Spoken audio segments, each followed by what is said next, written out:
Drejtoria vendore e policisë Shkodër ka vjuar kontrollet në terren duke quar në disa arrestime dhe procedime penale për shkelje të ndryshme, konkretisht në fushën e qarkullimit rrugor.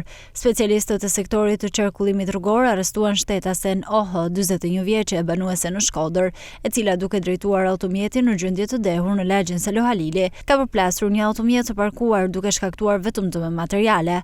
Po ashtu arrestua edhe shtetasi MK, 53 vjeç, pasi u kap duke drejtuar mjetin në gjendje të dehur.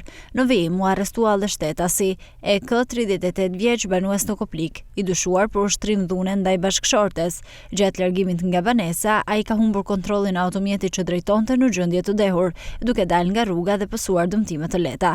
Ndërkohë, specialistët referuan materiale në prokurori, duke nisur procedimi penal për disa shtetas të tjerë. Konkretisht, GQ, 64 vjeç, u kap duke drejtuar motomjetin pa leje drejtimi, ndërsa TA, 64 vjeç, dyshohet se ka humbur kontrollin e motomjetit nën efektin e alkoolit dhe është rrëzuar. Ky i fundit ndodhet në spital jashtë rrezikut për jetën. Gjithashtu nisi procedimi penal për shtetasin PQ, 65 vjeç, banues në fshatin Reç, për veprën penale vegjëqësia.